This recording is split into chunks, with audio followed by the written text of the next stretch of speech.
Seputih untuk menjawab. Terima kasih Datuk Pengerusi. Tuan Pengerusi, terlebih dahulu saya ingin mengucapkan ribuan terima kasih kepada ahli-ahli yang berhormat yang telah mengutarakan soalan dan pandangan yang berkaitan dengan bidang kuasa Kementerian Industri Utama semasa perbahasan rang Undang-Undang Perbekalan 2019 peringkat jawatankuasa di Dewan Yang Mulia ini. Kini saya memberikan penjelasan terhadap isu-isu yang dibangkitkan oleh seramai 14 orang ahli-ahli berhormat yang mengambil bahagian dalam perbahasan peringkat jawatankuasa ini.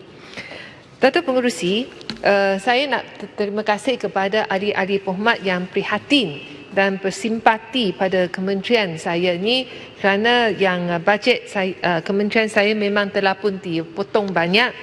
Dan kalau kita lihat perbandingan perbelanjaan mengurus bagi tahun 2018, jumlahnya ialah 441 juta dan 74,200 ringgit.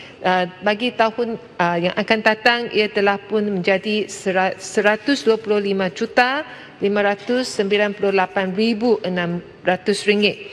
Kalau kita lihat yang pemotongan yang begitu drastik ini, yang angka yang paling besar adalah kerana kerajaan telah mengeluarkan bantuan musim tengkujuh yang telah pun disebutkan oleh ramai ahli-ahli berhormat, iaitu sebanyak 261 ribu ini 261 juta, ya. Memang ada dengar ucapan saya, si cantik. Dan juga ada beberapa lembaga di bawah kementerian saya macam lembaga MTIB, Lembaga Perindustrian Kayu Malaysia, dia yang pada tahun ini ialah 29 juta 906,500, ia telah pun dipotong sampai ke 5 juta ringgit untuk tahun depan. Dan Lembaga Getah Malaysia LGM juga dari peruntukan asal 29 juta ringgit dipotong menjadi 10 juta ringgit, dan Lembaga Ladang Malaysia dipotong dari 23 juta 911,400 ringgit sehingga 20 juta ringgit, dan juga LKTN Lembaga Kenat dan Tembakau dari 19 juta 530,000 sehingga 5 juta ringgit. Kalau kita lihat ke semua pemotongan ini khususnya bagi MTIB, Lembaga Perindustrian Kayu dan LGM, ini adalah kerana yang memang kerajaan Pakatan Harapan selepas kami ambil alih, kami berada dalam keadaan yang memang menghadapi kesusahan kewangan, yang kita juga dah baca kenyataan daripada Menteri Kewangan yang kata bila kita ambil alih, yang kementeriannya hanya mempunyai 450 juta ringgit untuk mengurus yang seluruh negara. Memang kami berada dalam keadaan yang begitu susah dari segi cash flow ini. Itu sebab yang amat berhormat Perdana Menteri terpaksa pergi ke Jepun untuk pinjam duit. Kerana banyak dana, terima kasih kepada Barisan Nasional lah, banyak telah pun digunakan sebelum PRU Mei pada tahun ini. Tapi saya cuba nak jawab kerana ada banyak isu yang telah pun dibangkit.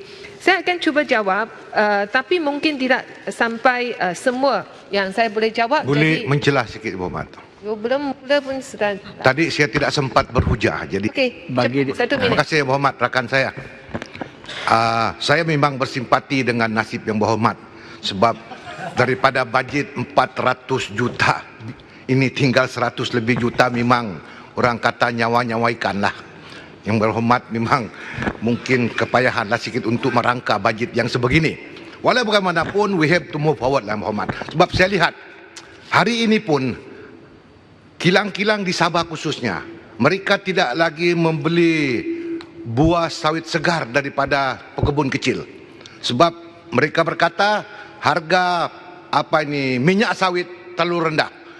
Dan ini menjadi malapetaka kepada pekebun-pekebun kecil, sebab mereka no way to go. Tidak ada tempat nak menjual buah sawit segar. Di Keningau di kinabatangan berlaku perkara ini. Jadi ini rasa saya yang berhormat kena menghadap dengan kabinet lah. Memastikan bahawa minyak sawit kita ini berada di pasaran yang sebenarnya. Dulu pun kita berhadapan, waktu Barisan Nasional berhadapan dengan harga minyak sawit.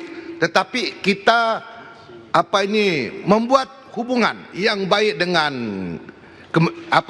menteri-menteri EU, dengan kerajaan China, dengan big player di China. Ini yang berhormat kena rancang supaya boleh membawa arus perubahan, iaitu menentukan minyak sawit ini berada di pasaran yang sebenar. Kalau tidak, yang berhormat, bukan saja negara kita ini menjadi susah, tetapi rakyat di bawah lagi susah. Lagi-lagi bantuan musim tengkujuh, penuri getah dan sebagainya sudah tidak ada.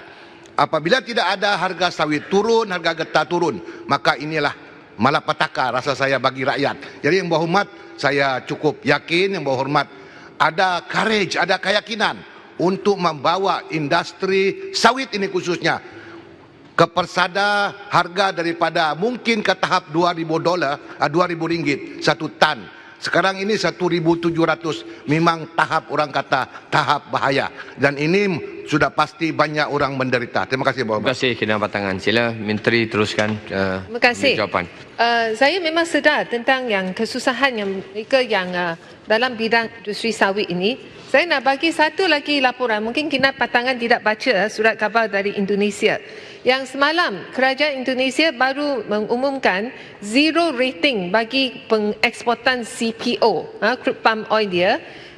Dan ini kenapa mengakibatkan yang harga minyak sawit di Malaysia jatuh lagi banyak lagi yang kerana yang pengumuman daripada pihak Indonesia ini. Jadi kita lihat yang ini kita berada dalam satu keadaan yang mana bukan sahaja yang pokok minyak sawit kita ini ada hasil yang tinggi, ada minyak yang banyak. Begitu sama juga dengan Indonesia, sama juga dengan soya bean bagi mereka yang menanam kacang soya itu. Mereka juga menghadapi satu tahun yang mana harvestnya banyak, minyak banyak. Jadi bila yang soya bean itu yang menghasilkan minyak yang ada stok yang banyak, dan sawit di Indonesia dan juga Malaysia juga hadapi keadaan yang sama, inilah yang menyumbang kepada kejatuhan harga minyak sawit kita. Jadi ini kita berada dalam satu waktu yang mana saya rasa yang kita harus cubalah yang macam mana kita menggunakan lebih minyak sawit. Itu sebab semalam kemudian saya telah melancarkan B10 biodiesel B10 supaya kita bakar lebih minyak sawit, meningkatkan lagi penggunaan minyak sawit di negara kita ini sebagai salah satu langkah untuk meningkatkan penggunaan sawit. Ada lagi? Sikit saja. Sikit. Sila Bera. Bukan bera ya, bera. Bera lain. Bera. Okey, saya sikit je saya nak tanya. Saya difahamkan lambakan minyak sawit semakin hari semakin meningkat.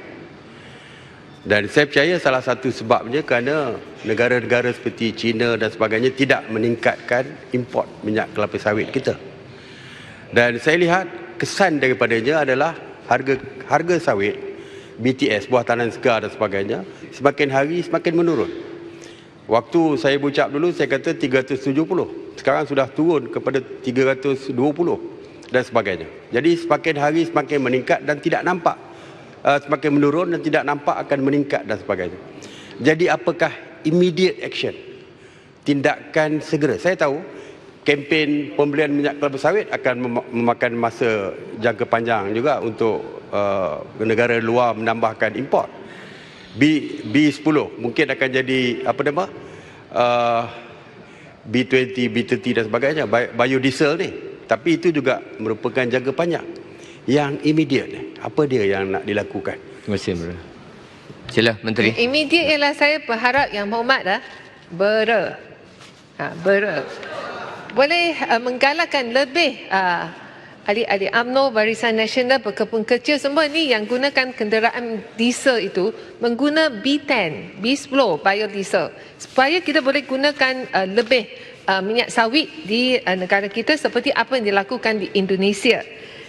Datuk Pengerusi, ada banyak soalan, saya pun tak pasti macam mana nak jawab. Bolehkah penyelesaian itu apabila kita guna banyak untuk biodiesel, boleh selesaikan masalah harga minyak sawit ni? Ini saya mau tanya. Saya sudah kata mungkin pandangan pada waktu sekarang ini memang sama ada Indonesia dan juga Malaysia ni, kita ni palm oil producing countries, memang tidak dapat buat apa-apa kerana yang bukan sahaja yang minyak sawit ada hasil yang banyak, begitu juga dengan soybean.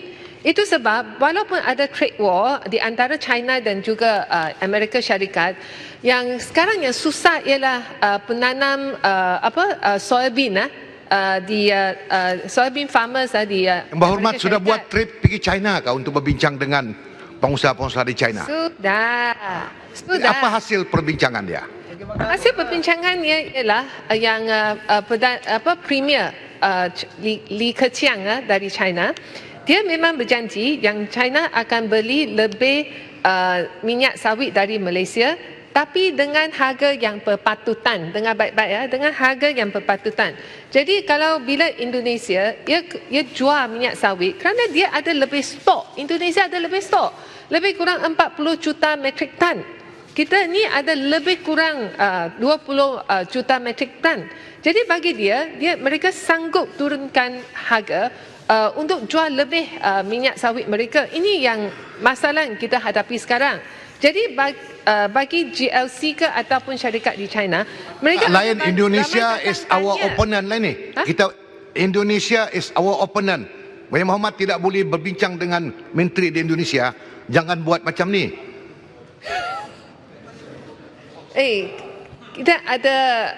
Kita memang ada pernah bertemu di bawah Sipoxi, Council of Palm Oil Producing Countries. Tapi yang memang ini adalah pasaran yang bebas. Pasaran bebas, semua negara boleh jual dengan harga yang mereka rasa berpatutan. Macam mana kita boleh minta Indonesia jangan jual begitu murah? Mereka akan tanya kenapa Malaysia tidak jual lebih murah. Jadi ini adalah satu cabaran daripada kita. Dan saya nak tadi Pontian ada tanya tentang sikit lagi sikit. Okey, cepat. Okey, Yang Muhammad tadi sebut tentang biodiesel dan sebagainya. Suruh kita beli biodiesel. Saya nak tahu di petrol pump sekarang ni, adakah semua diesel yang dijual itu adalah biodiesel ataupun diesel yang fosil tu? Kita pun tak tahu. Okey, itu yang pertama. Yang kedua, saya pernah mencadangkan harga lantai. Dan saya ucapkan tahniah kepada pihak kementerian kerana saya difahamkan akan menetapkan harga lantai sebanyak RM200 satu tan buah tandan segar. Saya dimaklumkan. Tapi kalau RM200 satu tan, Ya Muhammad, tak cukup. Tak cukup untuk menampung hidup pun. Sebab dengan harga 320 hari ini pun, dengan kos production yang tinggi, harga baja meningkat 10 hingga 15%. Harga racun meningkat 10 hingga 15%. Ini saya tak dapat jawab banyak soalan lagi. Okey. Jadi saya ada 6. Jadi saya nak cadangkan. Walaupun mana ada harga lantai? Tak ada. Saya difahamkan ada kalau tak ada sawit. harga lantai, even worse. Tak boleh selesaikan jangka pendek. Ini nak selesaikan jangka pendek. Memang ni satu. Jangka pendek mesti ada harga lantai. Itu cadangan kita. Okey, terima kasih. Bagi peluang Yang Berhormat untuk menjawab pertanyaan yang telah dibangkitkan lebih awal tadi. Ini bukan soal peluang ni untuk bertua. Ini soal menyelesaikan masalah rakyat dan negara. Silakan. Terima kasih. Setiu sikit Menteri. Setiu. Kalau macam ni saya tak dapat jawab banyak soalan. Bagi Sikit saja. Menteri Semua berjawab dulu. sembang dengan saya. Sikit je. Bukan apa. Nak tahu tentang sejauh manakah penggunaan biodiesel di Indonesia dan apa respon daripada penduduk Indonesia? Di Indonesia mereka dah sampai guna B20. 20 minyak sawit campur 80% diesel. Tapi Malaysia ni selama ni kita guna B7 lah. Dah beberapa tahun dan sekarang nak tambah kepada B10 untuk pihak untuk pengangkutan dan B7 untuk pihak industri. Kami berharap dengan peningkatan penggunaan biodiesel ini, kita dapat meningkatkan lagi penggunaan minyak sawit. Yang sebelum itu adalah dengan biodiesel B7, kita menggunakan 350,000 metrik tan. Sekarang kita akan tingkatkan kepada 761,000 metrik tan. Okey, Datuk Pengerusi, berkenaan dengan Pontian yang tanya tentang pasaran baru bagi minyak kelapa sawit kita ini, saya nak umumkan kita dah pasaran baru di Bermuda, kita dah jual 159 tan di Chad di Afrika. Kita jual 237 metrik tan di Moldova, di Nauru, di Tuvalu, dan yang paling banyak sekali adalah di Filipina. Yang mana kita dah jual 331,690 tan. Jadi Yang Berhormat Pontian tanya tentang kos pengeluaran sawit kita. Saya tidak dapat beri jawapan kerana ini memang satu maklumat yang sensitif ataupun confidential, kerana pihak Indonesia juga tak bagi kita tahu berapakah kos pengeluarannya. Yang kos pengeluaran sawit kita ini bergantung juga. Kalau syarikat ladang besar mungkin kosnya lebih rendah kerana dia ada economic of scale, tapi bagi kebun kecil memang kita menghadapi masalah. Yang Berhormat Menteri, sikit Pontian, sebab Pontian punya isu. Dalam dunia ni ada 194 negara di bawah PBB, Pertubuhan Bangsa-Bangsa Bersatu. Yang Berhormat Menteri baru cerita 3. Bayangkan 194 tu banyak lagi tu. Jadi pada pandangan saya, kementerian bersama MITI, bersama Kementerian Luar Negara menjadikan ini satu kerja utama duta-duta untuk memastikan mereka menjual sawit dan menjadi KPI mereka untuk menjual sawit dan juga menjual getah di semua negara-negara seberapa boleh. Tadi 2 negara yang disebut oleh Menteri itu sikit sangat baru beli, cari lagi negara-negara lain untuk membeli. Terima kasih Pontian. Terima kasih. Saya hanya kata ini pasaran saya nak sambung baru. sikit. Itu sebab saya sebut pasaran baru. Pak Menteri, saya nak sambung sikit. Datuk Speaker. Tapi saya ada 12 minit lagi. Saya ada banyak kena jawab tau. Datuk Speaker boleh menjelaskan. Menteri, Yang Berhormat Menteri. Saya teruskan, minta maaf. Kalau tidak, saya tak dapat bagi apa-apa Boleh tanya jawapan. sikit saya. Saya nak jawab Daripada tentang bebas. musim, bantuan musim tenggujuk. Bantuan musim tenggujuk. Kelapa sawit sekejap. Yang Berhormat Menteri, Saya nak tolong Wakil Menteri. boleh bagi bebas. Wakil Menteri. Wah, Halo. ini bekas Menteri Luar baru masuk. Bukan, Okey. terima kasih Yang Berhormat. Bukan saja bekas Menteri Luar. Sila Kimanis. Bukan saja bekas Menteri Luar Yang Berhormat Datuk Yang Bertuah, tapi 2 panggal sebagai Timbalan Menteri Perdagangan. Yang Berhormat, saya telah mendengar faktor-faktor luaran yang telah pun diutarakan oleh Yang Berhormat. Memang betul.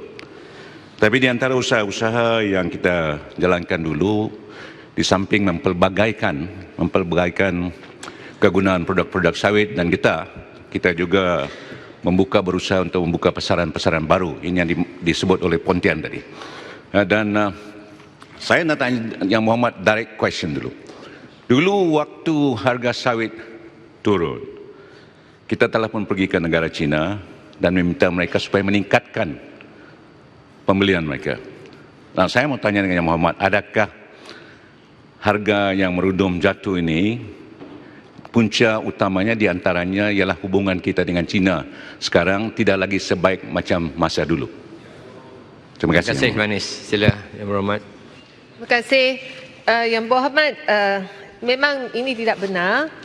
Saya semalam saja saya bertemu lagi satu syarikat yang datang berjumpa saya yang kata nak beli komoditi kita untuk dijual di negara China. Dan juga saya akan follow up lagi dengan syarikat-syarikat khususnya GLC yang telah pun menunjukkan minat untuk beli lebih minyak sawit daripada kita. Di sini saya nak jawab kerana saya ada 10 minit lagi. Pak Menteri, Saya satu nak je. jawab sedikit tentang getah. Kalau Pak tidak Menteri. saya tak ada, Kelapa saya sawit satu je. sembang dengan Satu je. semua ni saya tak ada jawapan. Satu je Menteri. Satu je. Si Putih bagi Seminit. Parit sulung punya Seminit jangan lupa. bagi okey? payah besar lu. Parit sulung. Bagi payah besar. Okey, Yang Berhormat Menteri. Saya bagi payah besar lah. Ya, sila. Okey. Terima kasih Tuan Yang Bertuah. Terima kasih Yang Berhormat Menteri. Saya lihat apa yang dinyatakan oleh Yang Berhormat Kimanis tadi berkaitan penurunan kita ekspor ke China, dan itu kita semua akui. Cumanya saya nak tanya Yang Berhormat Menteri, minggu lepas ada lawatan daripada Perdana Menteri Pakistan. Kita lihat daripada data yang diberikan Januari Oktober 2017, kita ekspor ke Pakistan 838,000 dan ada peningkatan 972, 104 peningkatan, lebih kurang saya kira 150,000 metrik tan, lebih kurang 16% peningkatan. Jadi adakah lawatan Perdana Menteri Pakistan semalam akan meningkatkan jumlah pengeksportan kita ke Pakistan daripada kita melihat China yang tak nak beli kita punya ni? Terima kasih Pak Besar. Yang saya berharaplah lawatan daripada head of state dari Pakistan itu akan menggalakkan penjualan minyak sawit ke negaranya, dan timbalan menteri saya dia akan pergi ke Pakistan dan juga pergi ke negara-negara di Barat Asia seperti yang dicadangkan oleh Arau dan juga beberapa ahli berhormat tadi. Pada bulan depan dia akan pergi sana supaya kita boleh cuba untuk menjual minyak sawit dengan lebih ke pasaran-pasaran baru yang saya sebutkan tadi. Di sini saya nak sebut sedikit tentang insentif pengeluaran getah, yang mana ada yang berhormat yang berkata yang dari RM2.20 kita naik kepada RM2.50, ini memang tidak cukup mencukupi. Tapi saya nak yang mulia ini tentang amount yang kita bayar, kerajaan bayar. Okey, kalau di negara kita ada 400,000 penoreh getah. Kalau semua penoreh getah ini mereka gunakan RM2.20 ya, floor price ini ya, kita kata nak claim ini kerajaan kena beri tambahan amount di bawah IPG ini RM363.06 juta. Jadi sekarang Menteri Kewangan telah pun mengumumkan bahawa harga pengaktifan kaplam ini dinaikkan kepada RM2.50. Kalau semua penoreh getah di negara kita ini nak gunakan sistem ini, kerajaan akan perlu bayar RM777.54 juta. Jadi sebenarnya amountnya sangat besar. Yang IPG-nya adalah kita tahu kita nak menggalakkan penoreh getah ni, walaupun musim tengkujuh mereka masih keluar menoreh minta laluan supaya mereka boleh dapat musim tengkujuh tak boleh menoreh. Yang Berhormat Menteri, setiu minta laluan Menteri. getah tu, Yang Berhormat sikit cawan getah tu penuh dengan air. Yang Berhormat, saya nak ucap tahniah. Takkan Yang Berhormat Menteri tak tahu bab tu? Saya nak ucap tahniah kepada Yang Berhormat kerana dah Setiu sikit Menteri. Saya minta seorang-seorang. Saya tak minta seorang-seorang bercakap. Okey. Okey, Menteri beri laluan setiu lah. Saya bagi setiu dulu. Okey, pada Mei 2018 Resda telah memperkenalkan satu cara torehan di musim tengkujuh. Sejauh manakah kajian ini telah dibuat dan agak-agak bila pelaksanaan bagi kaedah baru ini? Terima kasih setiu. Baik. Saya bagi berah. Terima kasih. berat. Ya, Nanti Muhammad. kita Saya ucap tahniah ya Mat. Daripada RM2.20 harga lantai nak ditingkatkan kepada RM2.50. 50 sen. Tahniah. Tetapi 30 sen. yalah naik 30 sen lah.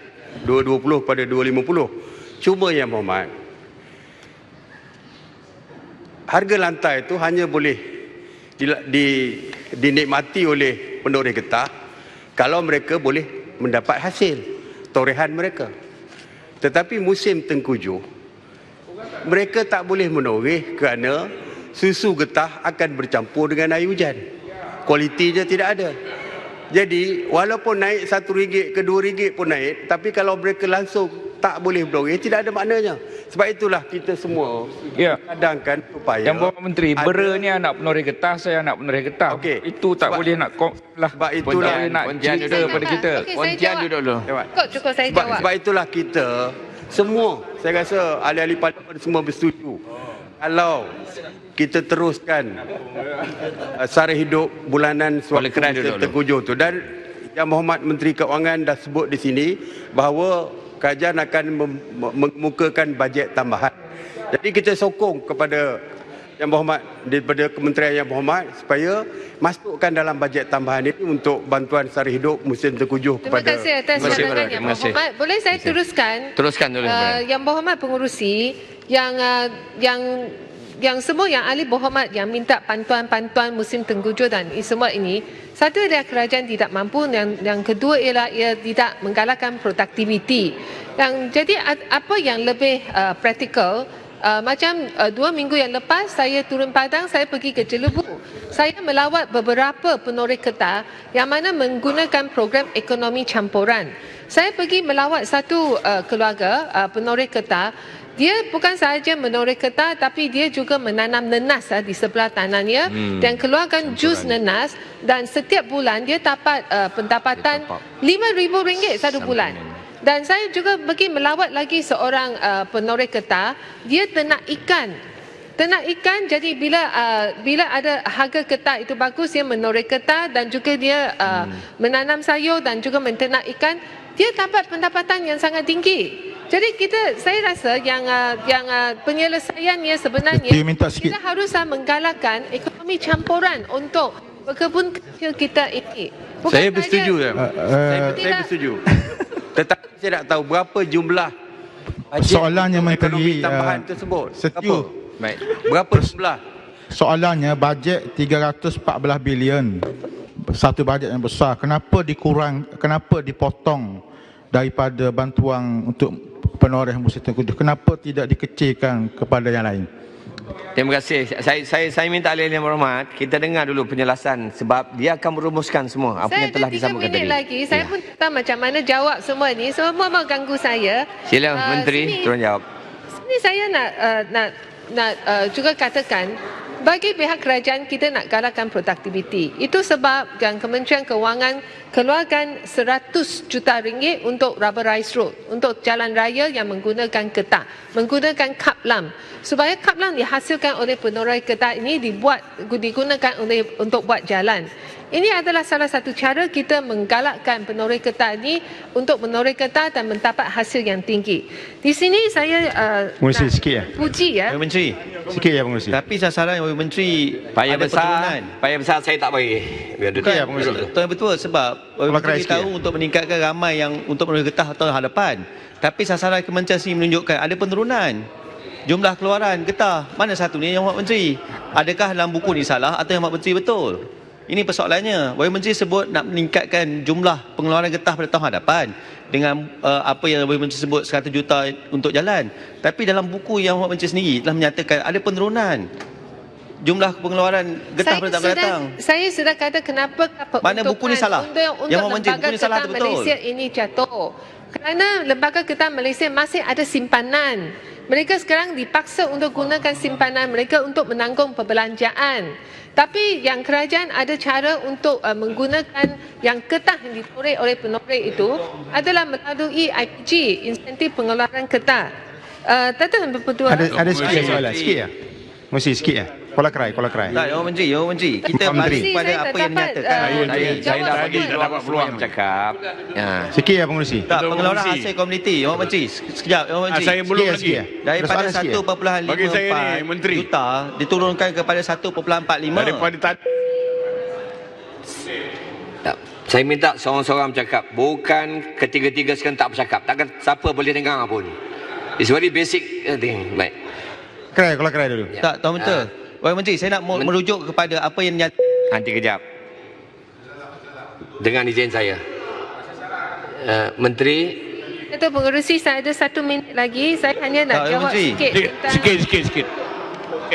Tak, kalau Yang Berhormat Menteri nak meningkatkan jumlah getah asli. Menteri saya beri kebenaran untuk Kuala Kerai. Yang Kuala Kerai satu. Sila Kuala Kerai dah. Terima kasih Datuk Pengerusi. Tadi ada dua persoalan sikit. Yang pertama ialah tadi yang Menteri sebut berkaitan dengan klaim tadi. Jadi dalam ucapan saya sebut ada sekitar 20% sahaja klaim. Jadi adakah ini benar dalam mengikut rekod Menteri? Pertama. Yang kedua ialah jika sekiranya hanya 20% saja yang klaim, jadi sudah pasti dari sudut kos yang perlu ditanggung dalam insentif atau IPG ini lebih kurang daripada apa yang disebut oleh Yang Berhormat Menteri tadi.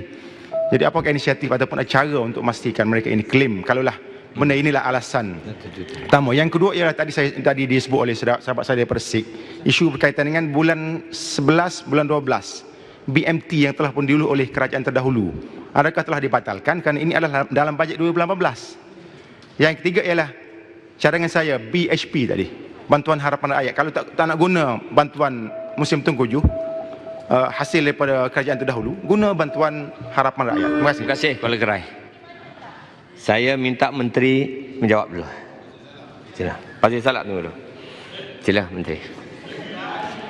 Datuk Pengerusi, kerana saya perlu naik kapal terbang pergi ke Sarawak, jadi sikit saja saya nak jawab sini berkenaan macam mana kita menggalakkan lebih untuk claim tuntut IPG ini. Sebenarnya Lembaga Ketan Malaysia telah membuka banyak kaunter yang bergerak di masjid dan juga di balai raya, dan juga menggunakan poster dan iklan di kedai pembeli getah, dan juga yang Lembaga Ketan Malaysia juga bekerjasama dengan RTM untuk iklan tentang IPG melalui televisyen supaya mereka tahu, dan tentang cara pembayaran yang ditanya oleh jeli. Sebenarnya yang saya tahu ia semua dibayar melalui online account oleh pihak Lembaga Ketan Malaysia. Dan juga tentang yang jeli tanya tentang penternakan lembu dan kambing dalam kawasan sawit. Pada tahun 2019 sebanyak 66 projek lagi akan dilaksanakan, dan pada tahun sehingga tahun Oktober pada tahun ini 160 projek penternakan lembu dan kambing di kawasan sawit, itu program ekonomi campuran, ia telah pun dilaksanakan 160 projek pada tahun ini.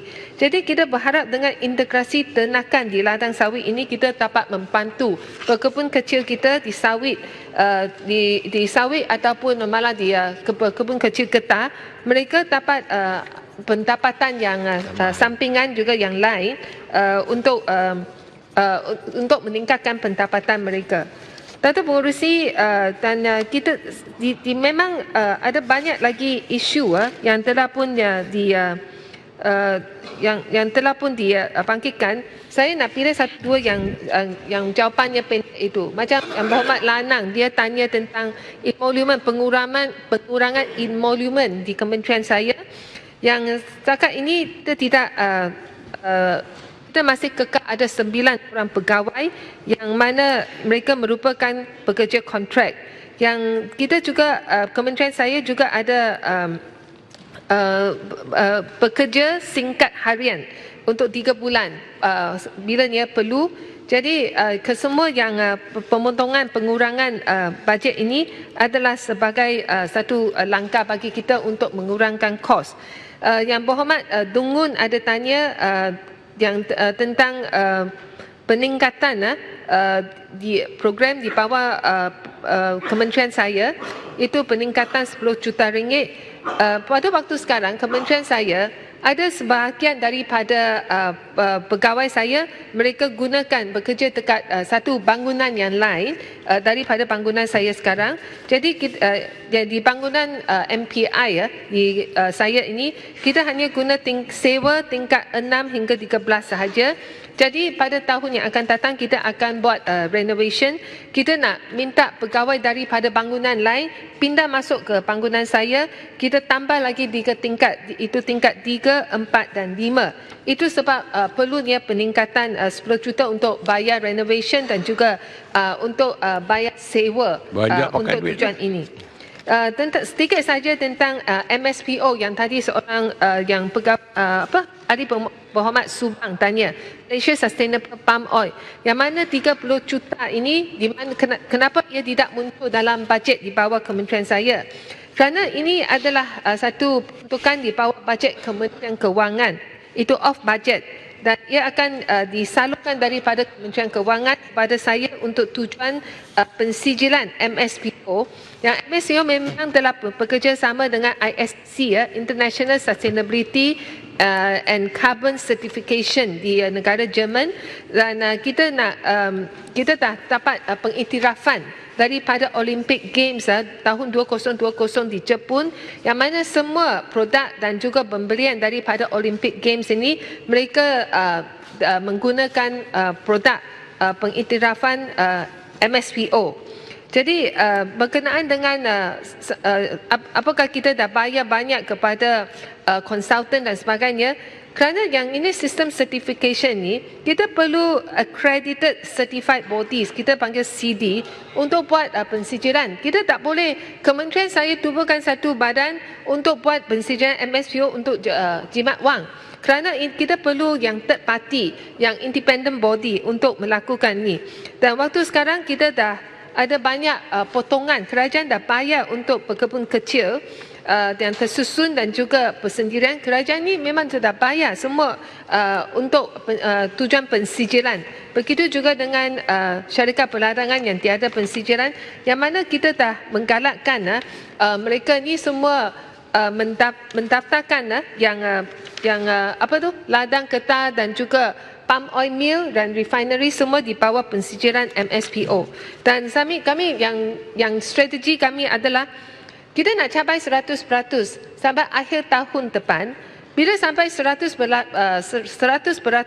pensijilan yang dari the whole value chain yang minyak sawit kita, jadi kita lepas tu kita boleh argue dengan EU, dengan Kesatuan Eropah, yang mana yang Malaysia, yang industri sawit kita ni telah pun cuba sedaya upaya untuk memenuhi segala standard, segala good agricultural practices dan sebagainya yang diminta, yang diperlukan oleh pasaran Kesatuan Eropah.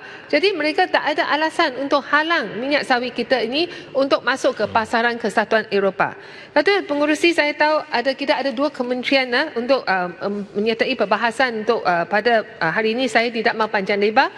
Saya akan minta yang pegawai saya untuk hantar semua jawapan secara betul. Ya, belum jawab lagi. Kepada Adi berhormat yang kokohnya sebelum mengulung. menyertai perbahasan tadi. Datuk Menteri, Saya tak jawab lagi, Yang Hormat.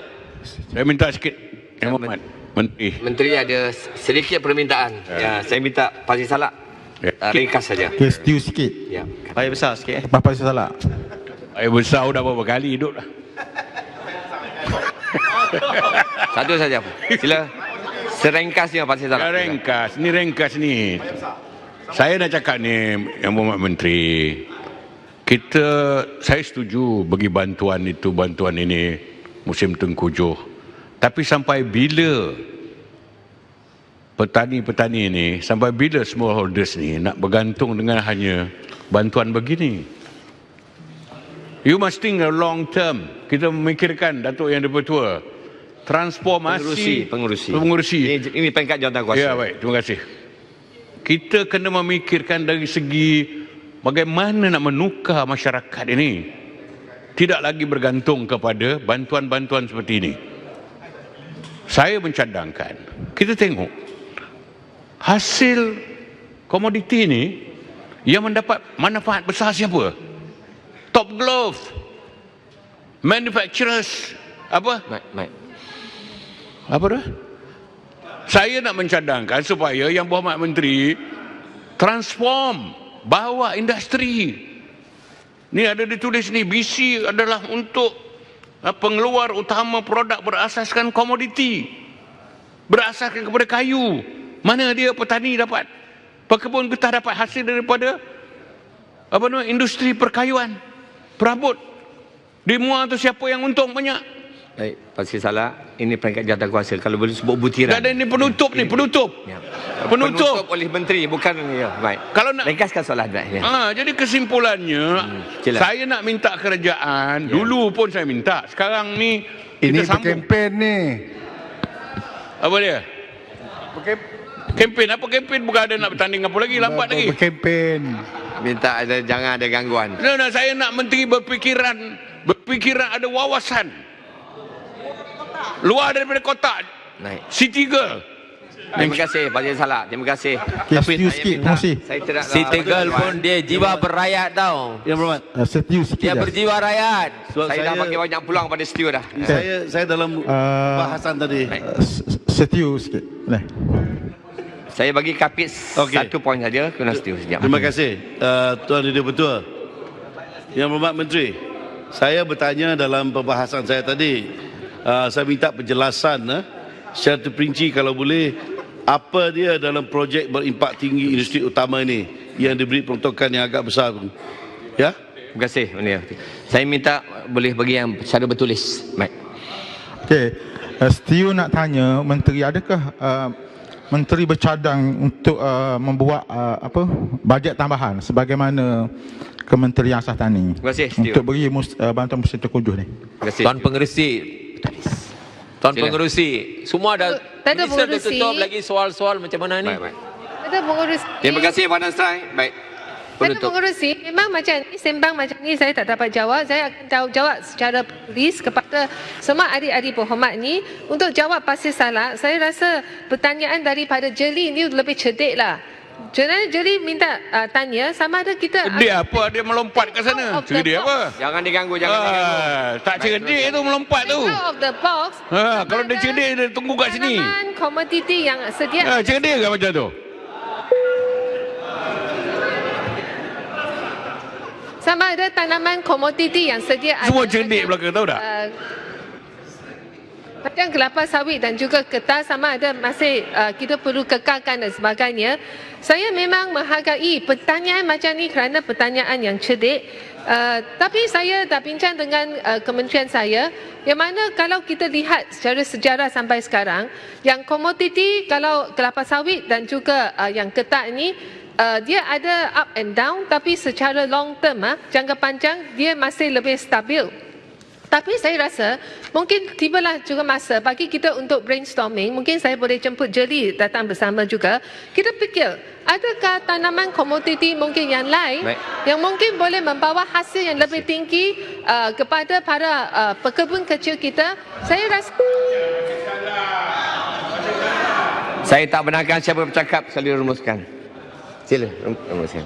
Saya rasa ini adalah saya rasa ini brainstorming dan juga semua ini harus kita adakan, dan saya juga jemputlah ada yang berhormat yang ada pandangan yang bersendirian tentang isu topik seperti ini, boleh berhubung dengan saya dan juga kementerian saya, supaya apa yang kita nak capai ialah supaya pekebun kecil kita ini tidak berada dalam keadaan susah bila harga melampung, harga pasaran antarabangsa ini melambung banyak. Sekian, terima kasih.